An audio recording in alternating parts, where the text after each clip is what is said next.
नमस्कार, मी विलास आव्हाड. आपण पाहताय AV9 एक्सप्रेस. 7 ऑक्टोबर रोजी फिलिस्तीन गाझा पट्टीतील हे अतिशय क्रूर आतंकवादी हमास नामक ही जी संघटना आहे, हिला UN पण बॅन केलेलं आहे. या संघटनेने अतिशय क्रूर हमला इस्रायल भूभागावर केला आणि यात अनेक निष्पाप नागरिक, इनोसंट नागरिक यात बळी गेले. अनेक लोक जखमी झाले, अनेकांचे संसार उद्ध्वस्त झाले. काही भाग अक्षरशः बेचिराग झाला.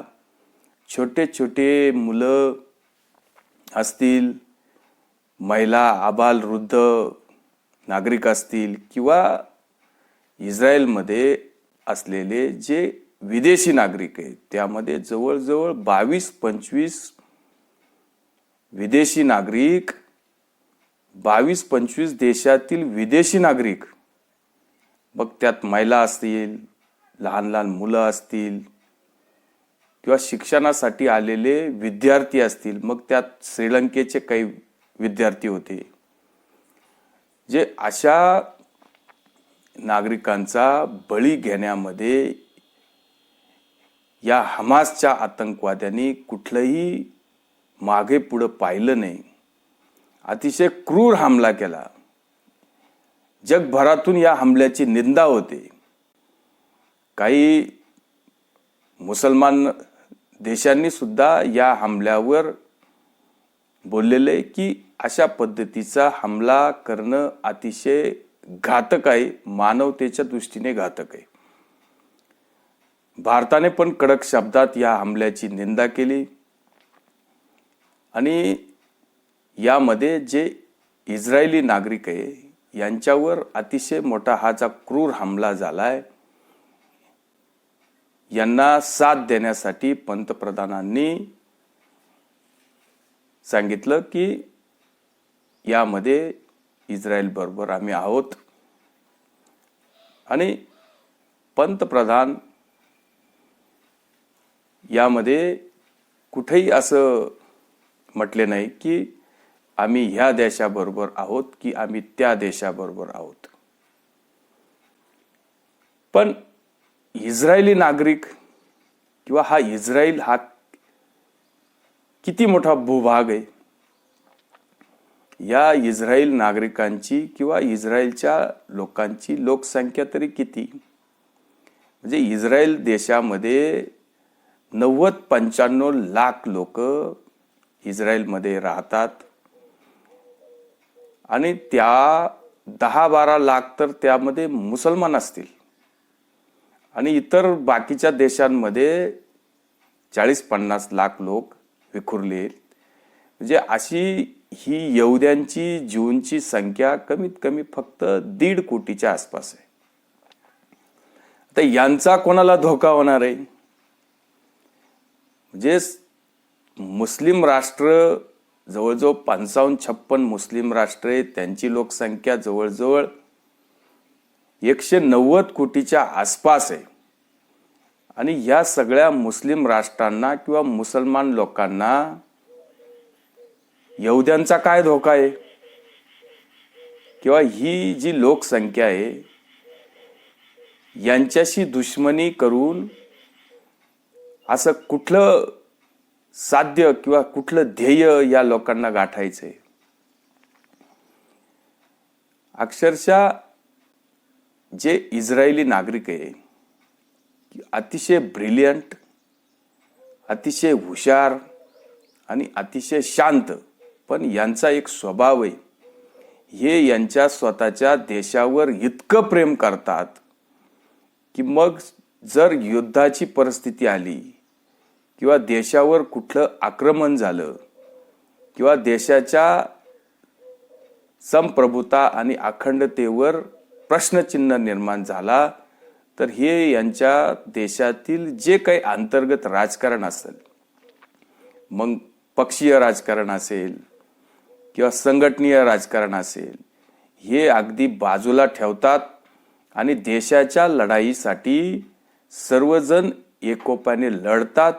मग त्यामध्ये लहान मुलांपासून अक्षरशः 90 वर्षाच्या वयापर्यंत असलेले नागरिक सुद्धा आपल्या देशासाठी आपले प्राणपणाला लावतात. विदेशात काही नागरिकही या इस्रायल नागरिक त्यांनी अक्षरशः त्यांच्या लाखो रुपयाच्या नोकऱ्या सोडल्या, त्यांचे व्यवसाय काही दिवस बंद ठेवले आणि हे सर्व लोक आपल्या मायदेशी परतले. हे फक्त आपल्या देशाच्या रक्षणासाठी. जगायचं तर आपल्या देशात जगायचं, मरायचं तर आपलं देशात मरायचं. जे होईल ते आपल्या देशात होईल. आपण लढून लढून मरू, पण आपल्या देशाला आपली मान खाली घालायची वेळ येणार नाही, अशी ह्या लोकांची वृत्ती आहे. आणि देशासाठी लढणारे लोक नेहमी महानच असतात. आपल्याकडं काही लोक अक्षरशः भारताचं खातात आणि भारताची निंदा करतात. पंतप्रधान मोदींनी आतंकवादी हमल्याची निंदा केली आणि आतंकवादी हमला कुठल्याही देशावर होऊ नये यासाठी पंतप्रधान मोदी नेहमी आतंकवादाच्या विरोधात आहे. मग ते काय कुठल्या देशाच्या विरोधात नाही किंवा कुठल्या देशासाठी त्यांची साथ नाही. दोन देशामधला वाद आहे, तो त्यांचा वाद, तो त्यांचा प्रश्न आहे, तो अनेक दिवसाचा वाद आहे. त्या वादात भारताची जी काही परिस्थिती आहे ती तशीच आहे. पण या देशापासून, या इस्रायलपासून ह्या 190 कोटी मुस्लिम लोकसंख्या असलेल्या लोकांना यांचा काय त्रास किंवा कुठलं नुकसान हे लोक करू शकतात. तर अक्षरशः जे काही आपण आज आधुनिकता आपल्या समाजामध्ये किंवा जगामध्ये आपण जी बघतोय, आज जे परमाणु बॉम्ब आहे, हे छोटे छोटे रॉकेट असतील, बॉम्ब असतील, हे जे आज हमासचं जे आतंकी संघटन आहे, हे संघटन जे काही बॉम्ब बनवते किंवा परमाणुच्या जे पाकिस्तान किंवा इराक ज्या परमाणुच्या थोड्याफार प्रमाणामध्ये धमक्या देते, हे सगळं आधुनिक चे प्रणेते आइन्स्टाईन हे कुठल्या धर्माचे? हे यहुदी धर्माचे. यांनी जर ह्या गोष्टीचा शोध लावला नसता तर तुम्ही आज बॉम्ब बनवू शकले असते का? तुम्ही आज परमाणु काही अणुबॉम्ब बनवू शकले असते का? किंवा जे आपण गुगल सर्च करतो, त्या गुगलवर आपण कुठलीही माहिती सर्च करतो, कुठलीही माहिती आपण घेतो, कुठलाही अभ्यास आपण करतो, गुगल आज आपल्या मोबाईलमध्ये प्रत्येकाकडे असतं. कुठलीही माहिती आपल्याला आता खिशात ठेवायची गरज नाही. 2 मिनिटात आपल्याला गुगलवर सगळी माहिती मिळते. याचे जनक सुद्धा यहुदी आहेत, ज्यू आहे. किंवा फेसबुक, इंस्टाग्राम, व्हॉट्सॲप याचे जे प्रणेते, याचे जे मालक आहे मार्क झुकरबर्ग, हे पण यहुदी आहेत. आज आपण व्हॉट्सॲपवर, फेसबुकवर किंवा इंस्टाग्रामवर काही कट्टरवादी आपल्या पोस्ट इस्रायलच्या विरोधात टाकतात किंवा हमास आतंकवाद्याच्या समर्थनात टाकतात. ही सोय कोणी करून दिली? हा मार्क हा यहुदी आहेत, ही गोष्ट पण लक्षात यायला पाहिजे. आणि आपल्याकडे जे शेतीचं तंत्रज्ञान इतकं विकसित झालं, मग ते ड्रीप इरिगेशन असेल, ठिबक सिंचन असेल किंवा आधुनिक शेतीचं जे टेक्निक असेल, हे सगळं आपल्याला इस्रायलमधून मिळतं. हे सगळे जे काही शोध लावले असतील ते यहुद्यांनी लावलेले. अतिशय छोटा देश, यांची लोकसंख्या 1.5 कोटी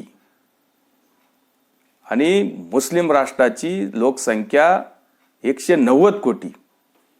या 1.5 कोटी नागरिकांमधून 214 नोबेल पुरस्कार या लोकांना मिळाले.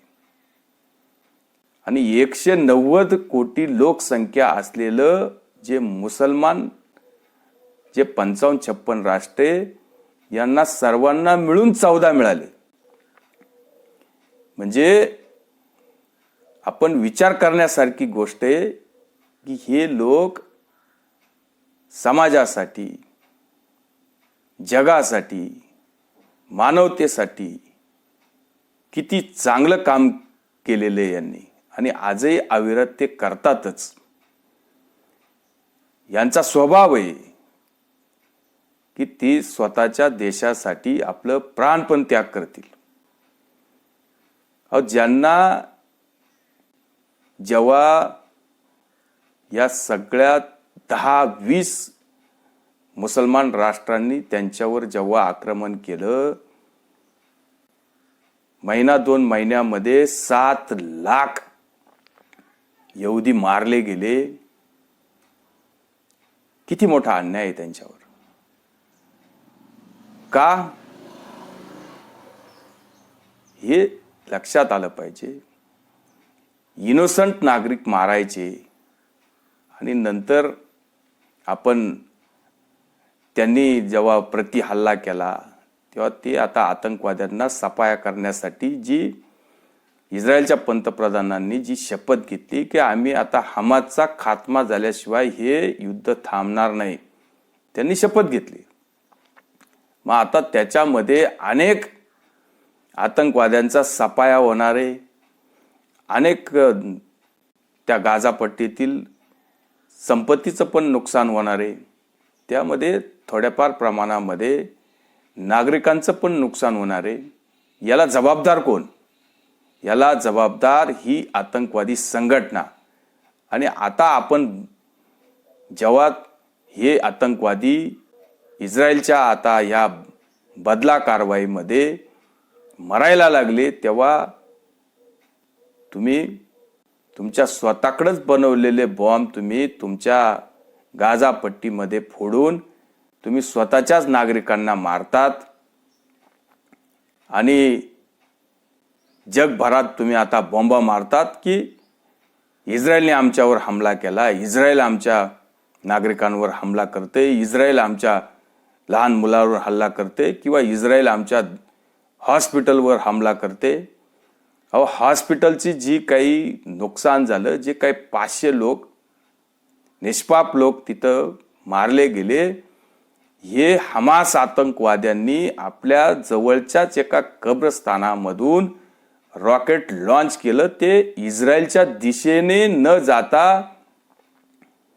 हॉस्पिटलवर पडलं. ही गोष्ट सुद्धा सिद्ध झाली. त्याचे पुरावे इस्रायलने युएनला दिलेले, अख्ख्या जगाला दिलेले. काही भूभाग इस्रायलने सांगितलं का तुम्ही सोडून द्या, सध्या खाली करा, इथं हमासच्या आतंकवाद्यांचा आम्हाला सफाया करायचा आहे. तर हे हमासचे आतंकवादी इस्रायलच्या या सूचनेचं लोक पालन करत असताना आपल्याच नागरिकांना ढाल बनवून त्या लोकांना अक्षरशः बाहेर सुद्धा जाऊन देत नाही.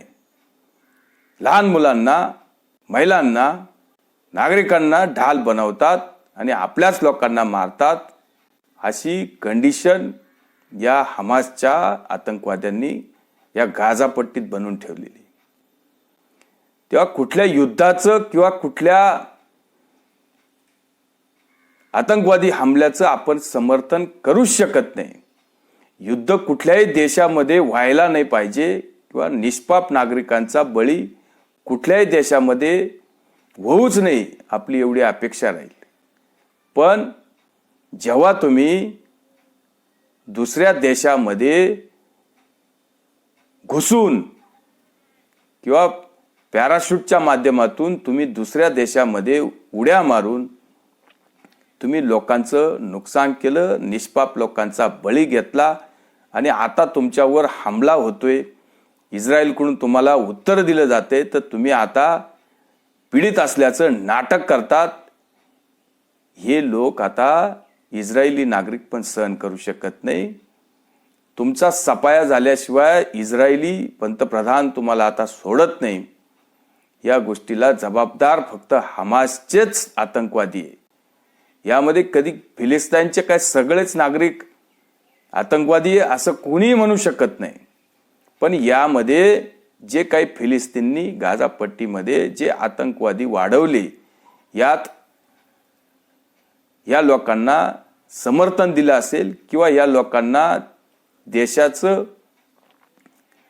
संपत्ती वापरायला दिली असतील, ही तर नक्कीच फिलिस्तीनची चूक आहे.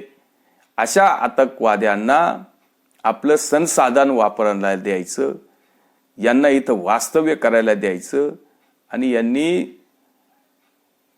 चुकीचं काम करून मानवतेचा बळी घ्यायचा, ही नक्कीच चूक आहे आणि चुकीला चूक म्हटलं पाहिजे.